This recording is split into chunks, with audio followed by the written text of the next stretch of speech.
Well, hello out there on the internet. Just making sure my microphone works. My name is Frank Lavinia. You can catch me at the following URLs. Ooh, the shirt I'm wearing is matching today. I found this in the closet because I couldn't find my other hoodies. This is my Microsoft Federal hoodie that I got as a gift when they spun off Microsoft Federal back in the day. Um, One thing I want to point out is how excited I am to let everyone know. I'm super excited. See, the fabric is making me do that. Those who don't know the joke, everyone at Microsoft isn't just excited; they're super excited. Um, FranksWorld.com last month had 2.5 million page views. That's right, 2.5 million page views. It was a record breaker. It was I'm calling it the my early Frank's World birthday gift because Frank's World turns 30 this year.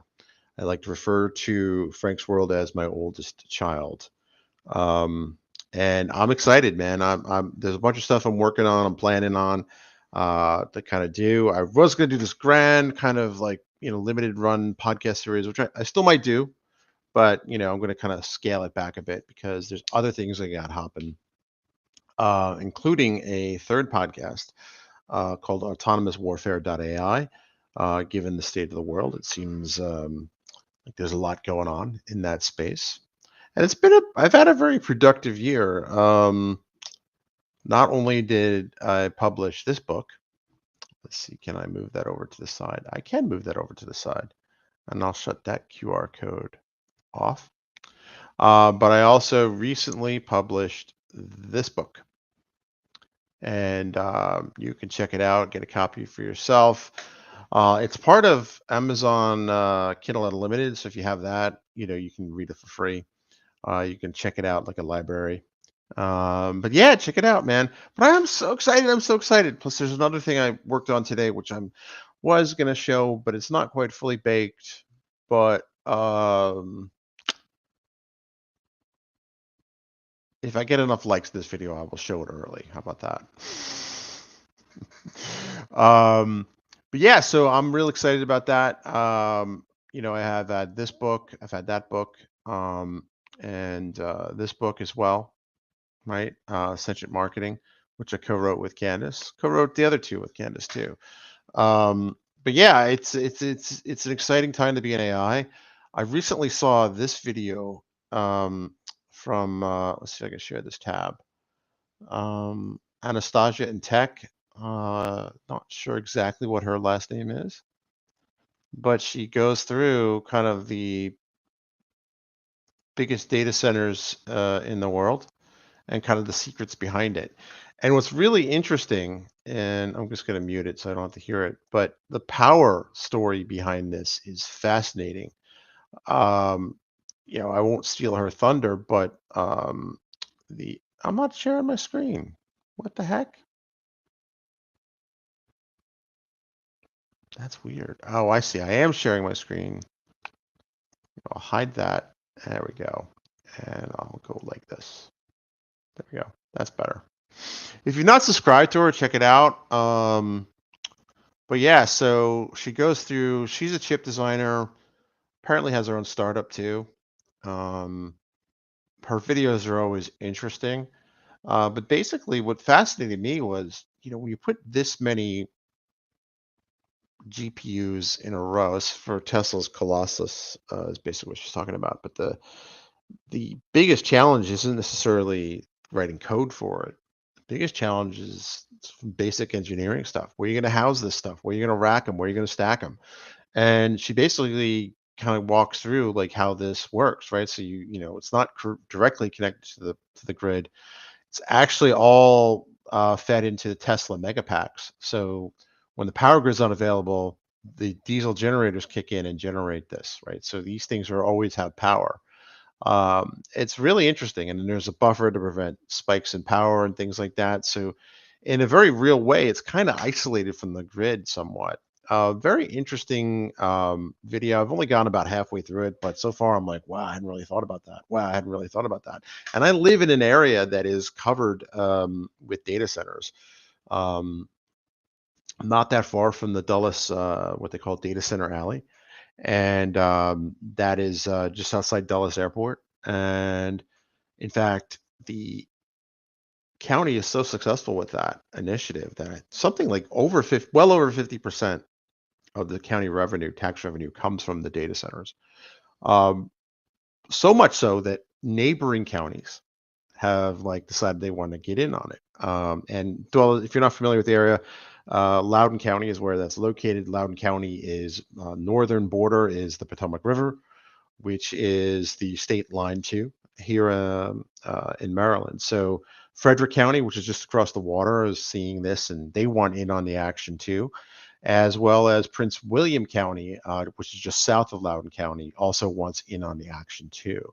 And there's a lot of communities that are have mixed feelings about having data centers like that in their backyard. So it's becoming a very real infrastructure problem for local communities. And one of which is the connecting, Virginia can't produce enough power for this. So they're actually importing power. Microsoft, at least, has decided to restart 3 Mile Island, and Pennsylvania is actually going to generate the power that Virginia needs, and Maryland is in the way. So they actually want to put in these power lines, high power lines through here. And what is upsetting a lot of people is that this power lines are not going to have any kind of output in Maryland. They're just basically going to go straight to Virginia, and it's going to upset a lot of family farms, a lot of ecological issues and things like that. So it's fascinating to see how AI is really driving, and the insatiable demand that these things have for power is already straining an already kind of stressed out grid. So we really have an interesting kind of situation here, and for one reason or the other, Maryland keeps shutting down their coal-fired plants at a time when, power rates are going up. You'll notice I typically don't turn those back screens on anymore because I've seen what my electric bill is, and I'm a little concerned about that. Uh, excuse me. It's very fascinating to kind of see how this is all evolving, right? So this isn't. I'm old enough to remember when tech was just this really weird niche hobby that people had, and no one really cared about these issues. But now this is everybody's issues, right? There's a number of farms, family farms that have been there in the family for generations that are could see their land domain. So it's a very real issue. Anyway, I highly recommend you check out her video because she covers a lot of topics that are very even if you're in technology, when you think of a data center, the cloud has spoiled us for so long that we don't really think about it anymore, right? It's just magic. It happens in the cloud. Um, we don't think, oh, there's my little jazz hands, right? But there are, eventually the virtual world has to land somewhere in the physical world. And these big data centers are where they're happening. And all was good in the world until AI started needing more and more compute power. So it's really interesting to see how we're really coming up consistently in the limits of what we have. I know this happens a lot in my day job. If I have to provision GPUs, there's certain times a day in certain data centers, I'm not revealing them, that I have to ask for them, right? Because we're backended by AWS on our kind of internal demo system, right? It's really getting expensive to do this, and not just in terms of cost, but also in terms of time. It's very, very interesting how this is becoming a real bottleneck for innovation in AI, which is something you wouldn't really think about, right? Um, so I already did the sell for my books. I do have this bad boy here. Really happy with this. The other day I was in a parking lot and had the car off, but it was sunny and I needed to charge my phone. So I just pulled this thing out and was able to do it. I don't have them with me. They're actually upstairs, but it's cool to kind of have that with me. Like, so, between this and some other batteries, it may not just be the data centers that are going to have backup batteries and kind of like, diesel generators and things like that. Because I can easily see the conflict between the general public and these data centers. And, not that the government would play favorites, but I can easily see. Um, I mean, think about it, the majority of the tax revenue from Loudoun County is from these data centers. It's almost like you see these things called dark factories where it's just robots in them, right? There's no lights or anything like that. They call dark factory because there's no lights, right? The machines don't need them. Are you going to have dark counties where Loudoun County will say, like, kick everybody out and nobody lives here? We're just going to have data centers. We won't have to provide any roads or infrastructure. Just keep them, with water and power, and that's it. It's very dystopian, and not in the way that people would have expected. But I could easily see that having dark counties. That's an interesting. Maybe my next book will be about that. I don't know. Maybe like a sci-fi thriller where local governments realize that they make more money off data centers than they do actual residents. That would be a fun short story. Fun being a very interesting term. Yeah, see, this is why I love live streaming. I would not have come to that conclusion so easily on my own. With that. So with that in mind, I'm going to end the stream because I got some things to do. I highly recommend you watch Anastasia and Tech. I'm trying to get her on the podcast because I think she'd be an interesting guest.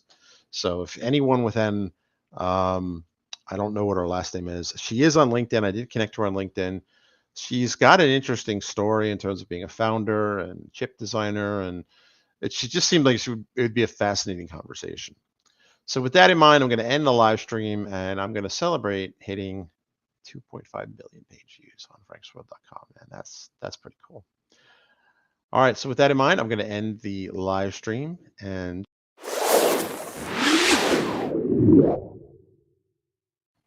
oh yeah, that's the Frank's World branding. Now I'm going to end with the real outro music and animation.